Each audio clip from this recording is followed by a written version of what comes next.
Talakayang Bayan. Masusing pag-uusapan ang mga programa at proyekto ng bayan. Talakayang Bayan. Ilalahad ang mga plano at direktiba ng pamahalaan. Pag-aaralan ang bawat anggulo ng sitwasyon. Lilinawin ang bawat issue. Magbibigay ng matalino at makabuluhang talakayan. Talakayang Bayan. At nagbabalik ang ating programang Impormasyon ng Bayan para sa lahat. Nandito na po tayo sa ating ikalawang segment, ang Talakayang Bayan. Ngayong umaga ay makakasama natin ang isang tao na kung saan kapag inaya natin ng interview ay talagang hindi siya hihindi. So mapalad tayo dahil bukod sa pagiging handa, siya po ang ating Municipal Disaster Risk and Reduction Management Officer. Let us all welcome Engineer Mod Ryan R. Miranda, REA, REB, MMPA, and MCDRM. Sen Engineer Mods, welcome back to our program and thank you so much po sa pagpapaunlak ng interview. Anytime, Sir Jong. So isang ligtas at panatag na Bruce Pan po sa ating lahat. So ayan po, nandito po tayo, Engineer, because welcome to another month. Nandito na po tayo sa buwan ng July at kung saan, bukod sa Nutrition Month, ay ipinagdiriwang po natin ang National Disaster Resilience Month. So ayan po, nandito po tayo para maghingila po ng ilang katanungan para po sa kaliwanagan po ng ating mga manonood at tagapagkinig sa radyo. So Engineer, ayan po, para po sa kaalaman ng lahat, ano po yung tema ng National Disaster Resilience Month ngayon pong taong 2026? At ano po ang mensahe na itong ipahatid sa publiko? Yes, ngayon ang ating pong tema for NDRM 2026 is naghahanda at kumikilos tungo sa panatag na bagong Pilipinas. No? So, ito yung mensahe na naisiparating sa atin ng ating national government na tayo po sa local na level, maging ang national na level ay kailangan maganda. No? Maganda at kailangan natin kumilos sa mga actions toward disaster preparedness, towards disaster resilience. For us po, na iabot natin yung pangarap natin na magkaroon ng complete reformation sa ating government itself. No? So, for how many years, pinupush ng ating national government ang bagong Pilipinas. Yeah. No? It's a advocacy na talagang in-establish natin. This is the modern government. No? So, in line with the celebration of Disaster Resilience Month, so kailangan nating patunayan na tayo ay sa lokal na pamahalaan ay kumikilos, no? Kumikilos at naghahanda para makatulong tayo doon sa tinatawag na bagong Pilipinas. Thank you so much for that po sa medyo naliwanagan po tayo kung ano nga po yung tema ng Disaster Resilience Month theme ngayong taon. But syempre, alam naman po natin kapag sinabing MDRRMO Brooks Point, pasabog yan sa mga activities nila. Thank you so much for that. So, syempre ngayon po, it's a month-long celebration. We would like to ask kung ano po yung mga activities po na inihanda ng MDRRMO, kailan po ito gagawin, saan po ito gaganapin, so that we invite the people as well to join our activities. Yes, Sir Jong, thank you so much for the opportunity. So, for the whole month of June, talaga masasabi kong full pack ang aming event, no? So, it's a collaboration between different agencies, different offices, local government unit. So, we started posting na po about dun sa aming online, no? Yes. More on sa creative sides, no? So, we have competition for on-the-spot poster making, and then we have competition for songwriting and TikTok. So, kung may chance po kayong sumali, no, nandoon naman po yung posting sa page namin. Pwede po ba akong yes, sumali? naman. Anyone can join, no? But may limit lang po na slots, no? So, pa-secure na lang po ng slot natin. And also po, on July 2, we have the kick-off activity. So, it will be participated by different response cluster. So, when we say response cluster, it's composite teams of different agencies in uniting for doing such operations like search and rescue. Yeah. So, nandiyan si national government agencies natin, PNP, BFP, BGMP, Marines, Army, no? At syempre tayo po sa MDRMO. So, mag-motorcade po tayo and then meron lang tayong mga programs, no? Then we have the joint auxiliary exercise. It's an invitation po ng mga Southern MDRMO po tayo na meron po tayong joint activity po sa bayan ng Nara. Okay. So, hopefully makapadala po tayo doon. So, and after that po, we have the BLS orientation po on July 8. So, in partnership po with our Municipal Planning Economic M-PESA po, no? Para doon sa free BLS orientation po for 50 participants, no? And then, we also have a tree planting activity on July 16 po, which will be announced na lang po. And then, July 17 po will be the deadline of our initiative din po sa MDR, yung Project Safe, no? School assessment for emergency preparedness po sa mga schools po natin. So, we encourage po yung mga schools natin to drop their entries po sa atin for us na rin po na ma-evaluate yung preparedness measures po ng mga schools nila. And also po on July 18, we will have our third DRRM Quiz B, which will be participated by our high school students po. So, although ito ay Saturday, I think marami naman pong gustong sumali. And also po, one of the highlights of this month celebration is the conduct of 7th province-wide disaster risk reduction and management rescue Olympics, no? So we have invited the 23 municipalities and the city and province to join the rescue Olympic, which will be conducted here in Brooks Point. We are the host municipality for the 7th DRM Rescue Olympics. So as of now, we have 14 official entries. So it's the first time na malaki ang naging entry. Previously, engineer, ilan po yung mga nag-entry po sa So, I think sa mga previous municipality, like for example, sa El Nido, 2 years ago, so 6 lang, 5. So, yung mga taga-island municipalities yes po. Kahapon, nag-confirm po si Coron. Ay, so, perfect. yun po. So, we still encourage, no? We are expecting 100% attendance of all MDRMO. So, it's a privilege for us, the municipality of Brooks Point, to host this prestigious Tama event. po ba, engineer, na sa Sabsaban po ito gaganapin? Yes, And this will be... is it allowed for the public po ba na manood? Opo. So, I think we will have a collaboration on that for the live. Okay po. So, makikiusap kami sa inyo siguro. So, yun po, no?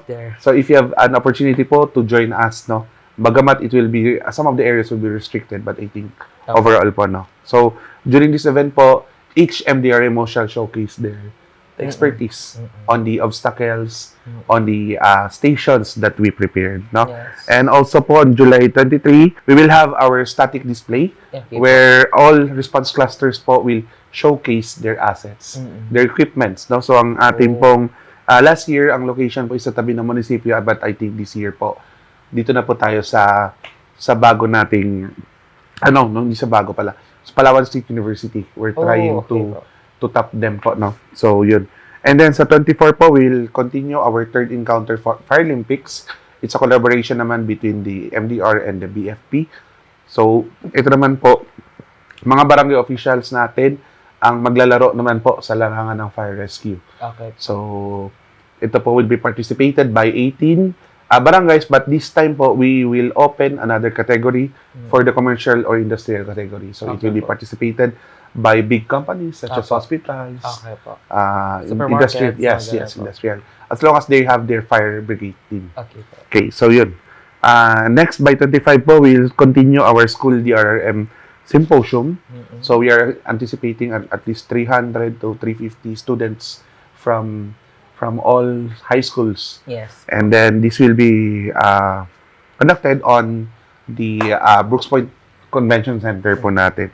And also, by 28, we will have our Rescue Volunteers Day. So, one day po to. And then 29, we will have the landslide drill. So, announce ko na rin po, landslide drill will be conducted on Mainit IP relocation site sa barangay Mainit, no? So, and then sa 30, we will have a simultaneous cleanup drive. And sa gabi po is yung gabi ng pagkilala where we recognize our partners and stakeholders who really contributes to the success of disaster risk reduction management here in Brooks Point. So, it's a very rigid schedule, no? Very much activities, but we are much happy po na ganito yung activities namin, no? As compared to the other LGUs kasi nakikita namin yung importansya, no? Yung feedback sa public naman po. Di ba sabi ko sa inyo, pasabog ang MDRMO Brooks po. Thank you, sir. Pagdating sa kanilang mga activities. So, ayun po, thank you so much in advance. Kasi, alam naman po natin na ito pong mga activities na to ay it's not only for your office alone, but you are also prioritizing the welfare of the people of Brooks Point and at the same time, the men in uniform. Lahat po ay pwedeng maging beneficiary, matuto, ma-experience yung kahandaan when it comes to the disaster na pwedeng dumating dito sa bayan natin, sa bayan ng Brooks Point. May iba po tayo, engineer, no? Siyempre, tapos na po yung summer season. Medyo nag-struggle po tayo sa init nitong nagdaang summer. Pero ngayon po, ay nakikita na po tayo magpababadya ng mga ulan dito sa ating bayan or sa area po natin. Sa kasalukuyan po, ano po ba yung mga pangunahing panganib o sakuna na patuloy na pinaghahandaan ng bayan ng Brooks Point? At paano po tinutugunan ng MDRRMO yung mga sakuna po na yun? Yes, that's a very good question. So let me rephrase the question. No? Okay Kasi yung tag-ulan ay nararamdaman natin but it's not officially started. Okay. So Talaga it's po. just an amihan season, I think. Oh. Or habagat. I mean. Pero yung gusto namin i-clarify na one of the major event that will be anticipated this year is the start of the what we call Super El Nino. So makikita natin ngayon umuulan but the Ang init. potential threat of El Nino is still there. Okay po. So it will start around third to last quarter of this year.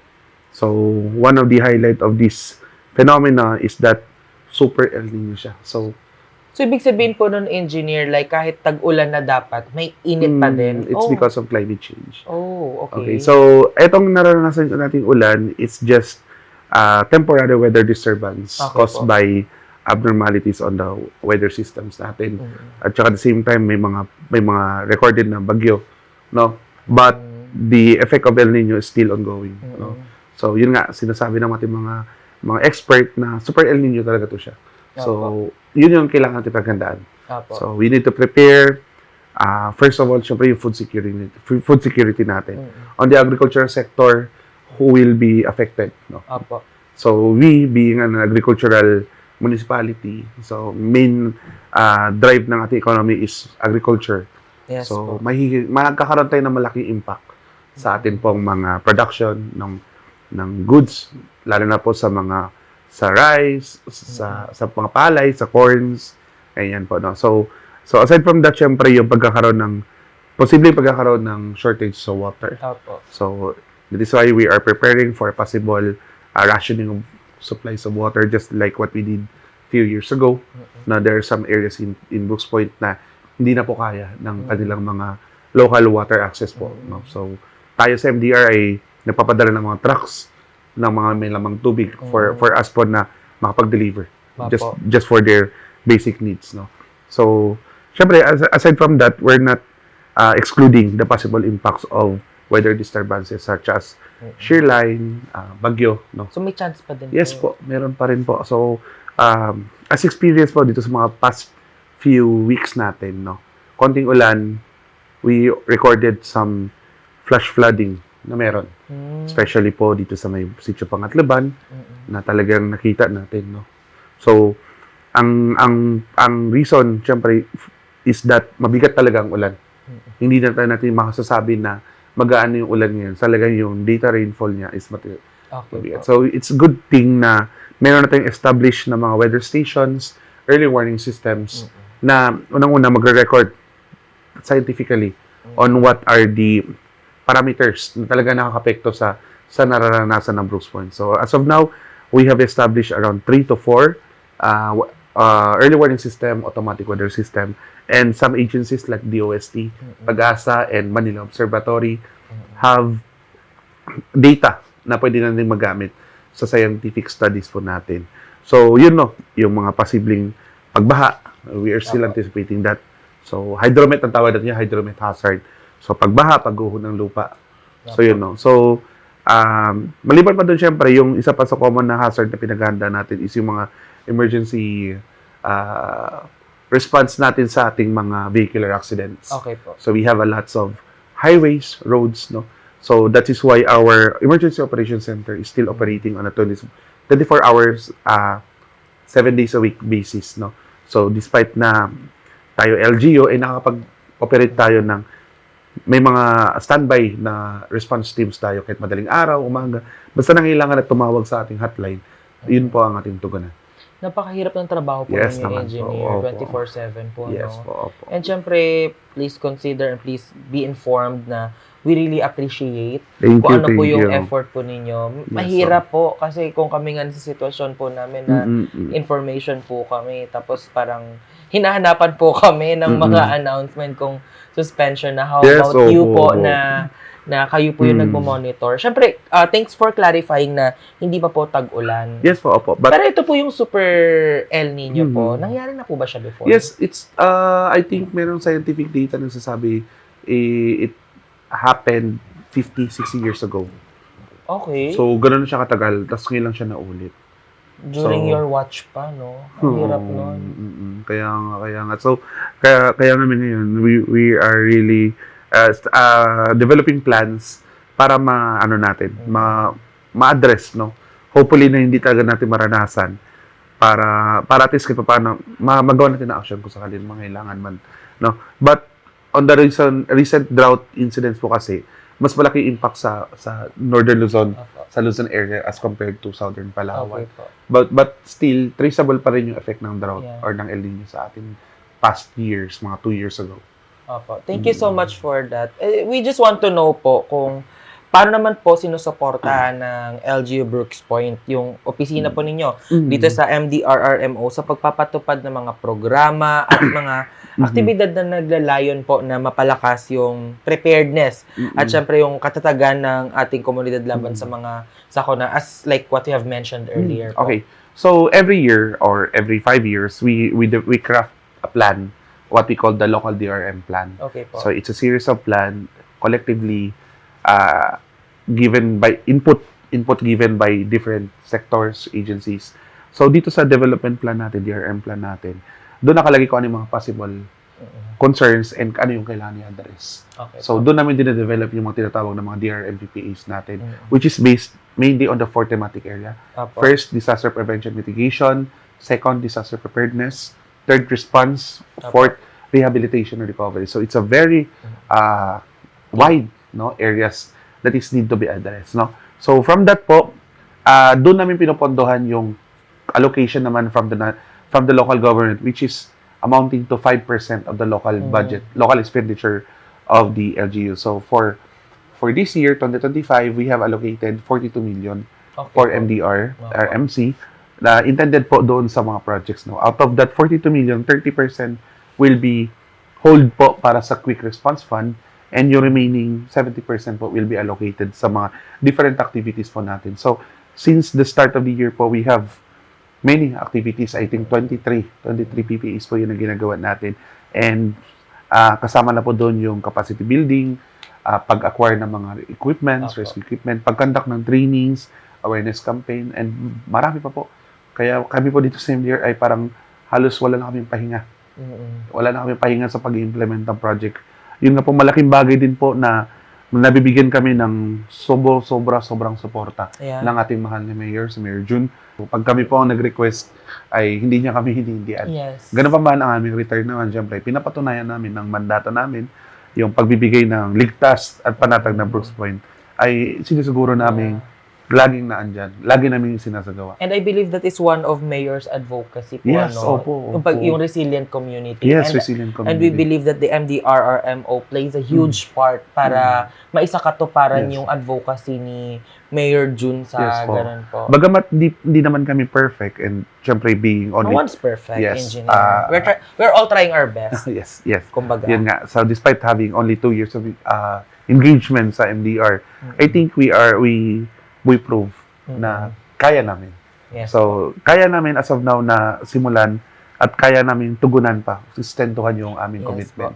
Pero syempre, marami pa kami pagkukulang. Kaya sinisikap din namin na talagang ma-achieve namin kung ano yung ideal para Yes. sa bayan. And of course, please know na kasama niyo po ang Municipal Information Yes, thank you Office so much. sa mga advocacy po natin sa ini-envision po natin na Yes, ito. thank you so much po. So, syempre po, narinig na po natin kung ano po yung parang adhikain or yung suporta ng LGU. Ano naman po yung role na ginagampanan ng bawat mamamayan sa pagsulot ng disaster resilience? At paano po sila maaaring makiisa sa mga programa ng inyong tanggapan? Syempre po, being dito po sa Brooks Point, sila po yung ating, kumbaga, stakeholders, kumbaga, di ba? Tama po ba, stakeholders? Yes. So, paano po, ano naman po yung need nilang gawin? Ano po yung role na need nilang gampanan? Okay, sige. Simulan natin doon sa policy natin.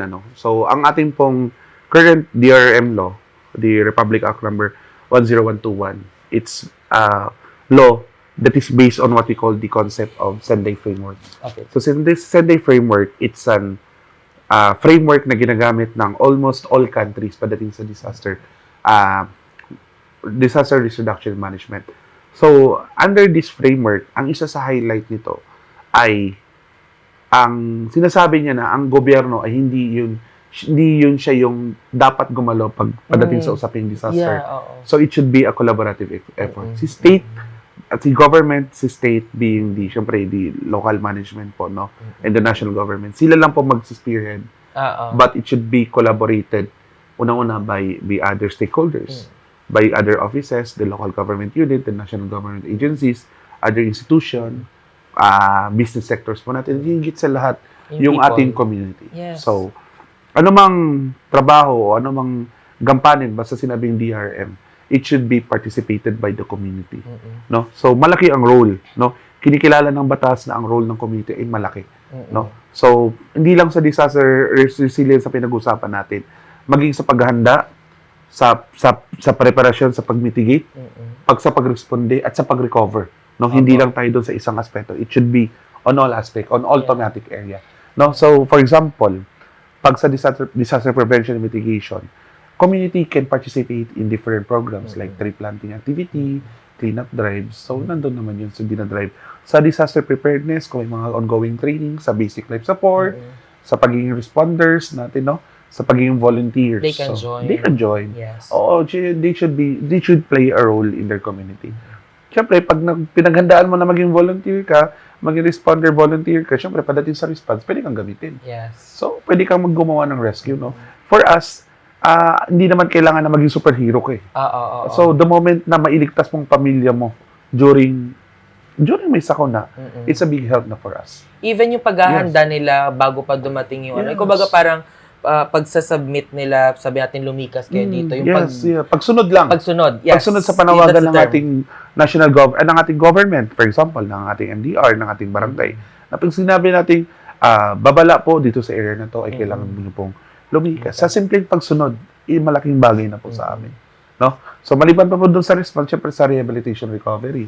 So, malaki po yung mga tungkulin. Actually, any areas po, pwede pong makatulong sa community po natin. So, yun po, engineer, no? Kanina po napag-usapan po natin na may roles yung mga mamamayan natin sa disaster resilience. Ngayon pong nararamdaman po natin na may mga konting pag-ulan. Siyempre, may mga tao naman po na nagme-message po sa atin. Nagtatanong kung suspended po yung klase. To make it clear po, tama po, no? As long as hindi pa po nagbababa ng memo ang ating punong bayan, ay hindi pa po talaga totally suspended. At kapag nag-post na po yung page ng MDRRMO, that is automatically na suspended yung klase. Kami po ay maghihintay lamang po sa information po ninyo. So, how would we address that po? Okay po. Sige po. So, iunahin natin yung sa areas po ng elementary and high school students. Under the Department of Education, there are guidelines set for the suspension of class. It is purely based on scientific data. So, under the order po, ay binibigyan ng otoridad unang-una or kinikilala ng authority ng LGU to declare localized suspension other than the national suspension po. No? So, under that parameter po kasi, gusto namin i-emphasize na ang declaration ng suspension po is unang-una kung ito ay malakas ang ulan. So, ngayon po kasi, ang status kasi talaga natin, yung malakas po na ulan ay sobrang buhos po talaga ng lakas ng ulan. So, ang mere pag-ambon at konting ulan na mahina ay hindi po ito dahilan para mag-suspend ng klase. So, nililinaw ko po, no, na may mga parametro po tayo sa pagdideklara. At ang simpleng pag-ulan o yung ulan na katamtamang ulan ay hindi po sapat para mag-conduct ng suspension. Bagamat ito ay set na ng guidelines natin, paminsan-minsan po kung nakikita natin na medyo malakas ng ulan, sa bisa din po na sa kautusan din po natin mahal na mayor, si Mayor June, ay kinokonsidera naman natin magdeklara ng localized suspension. No? But in general po, ang mga parametro po talaga na sinusunod natin is dapat unang-una torrential ang rain. Okay. So pangalawa, is kung nagkaroon na po tayo ng abiso mula sa DOST Pag-asa na meron na po tayong orange rainfall. Okay po. So, sa orange rainfall, automatic, may suspension po yan. No? Orange rainfall. So, gusto ko rin i-emphasize na pag orange rainfall, kahit walang deklarasyon ng lokal na pamahalaan, ang nagdeklara na po ng automatic suspension po is yung guidelines na. Opo. So, sinasabi kasi ng guidelines na pag orange, automatic suspend. Okay po. No? Lalo na kung red. Opo. No? Okay, so automatic, pag may red or orange, mag-suspend na Hindi po. natin kailangang hintayin pa. Yes, ang oo, siya. pero minsan kasi ang naranasan namin, yung mga local agencies natin, nagre-request din sila ng suspension. That we are still posting, no? Opo. But again, yun yung parameters natin. Tapos, syempre, may kino-consider pa tayo mga typhoon cycle wind signal. Cyclone wind signal. So, I think pag nasa number 3, automatic suspension na. Pero sa history ng Palawan, sa Brooks Point itself, ay hindi masyado tayong dinadaanan ng bagyo. Kaya ang suspension natin ay naka-base lang doon sa rainfall. Okay. But still, we still have guidelines for that. No? Ngayon, meron po tayong other forms of suspension, no? The school head, the Opo. principal, also have the authority to declare localized suspension. Yes, po. So, we encourage po yung ating mga local school head, sa ating pong mga principals. Nakapag-delikado na sa lugar Yes, nila. kung sa tingin nilang walang abiso si MDR, walang abiso si LGU, walang abiso si National or si DOST, pero sa areas nila, sobrang lakas ng ulan, they have the authority to declare a localized suspension on their school. Yes. No, syempre with the certain coordination na lang sa mga respective concerned, like for example, their SDS. Opo.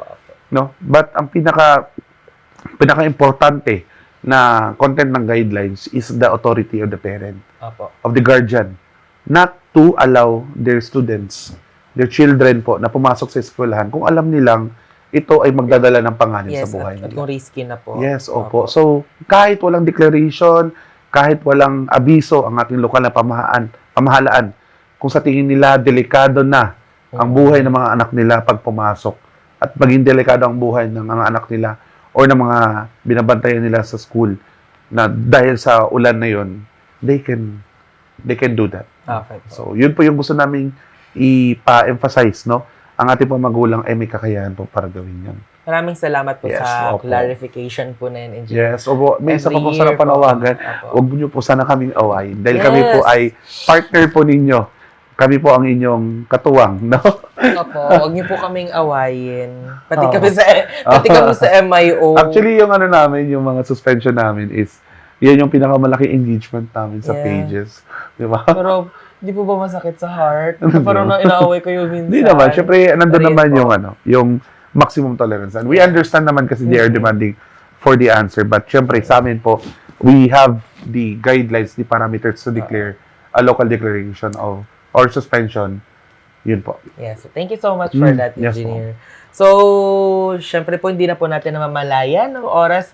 Last na lang po na tanong, Engineer. Ano po ang inyong mensahe at paanyaya sa mga taga Brooks Point upang mas maging handa at mas ligtas, hindi lamang ngayong National Disaster Resilience Month, kung hindi sa buong taon at sa mga susunod pang mga araw? Yes, no. So, thank you again for the opportunity na makapagbahagi kami. Yes. So, katulad ng sinasabi namin sa every end ng interview, ay maging maagap po tayo, maging mapagmatyak tayo sa ating kapaligiran. Ang ating panahon ngayon ay iba na, no? So, Yeah. kung kailangan maging aware po tayo sa nangyayari sa ating paligid, no? So, unang-una dapat alam po natin kung saan tayo pupunta pag nagkaroon na po ng sakon ng ating bahay. Yes po. No? Pangalawa, dapat alam po natin yung mga dapat nating dalahin. So, dapat meron tayong mga paghahandang mga go bag Yeah po. sa mga evacuation plan natin, ang ating emergency plan. So, we encourage each family po to do that. Pangatlo, syempre, is mag-participate po tayo sa mga activities ng ating barangay, ng ating lokal na pamahalaan, maging ang ibang ahensya towards disaster risk reduction and management. I believe there are lots of programs, drills na ginagawa sa ating barangay. For us naman po, na maging ma-capacitate really natin, no? Kasi ang ini-aim natin dito is resilient community. Yeah. Ang resilient community is not just MDRs, that's Yeah. not Mayor June, it's involvement po ng ating community po, no? So, again, yung pang-last na lang po siguro is maging updated na lang sa mga advisory, sa mga announcement po namin, sa tulong na rin po ng MIO, sa pag-share ng mga gusto namin mga advocacies, no? Pag sa usaping DRRM. So, ayun po, maraming salamat po, Thank you so much. Engineer, Yes at po. congratulations po, Thank you, especially thank you. sa katatapos lang po ninyo na kick-off activity for Yes, this thank you. National Disaster. Napusog ka naman. Of course. Yes, nagpa-boodle fight kami. Yes. Thank you so much Opo. po. Maraming Thank you. salamat, Engineer.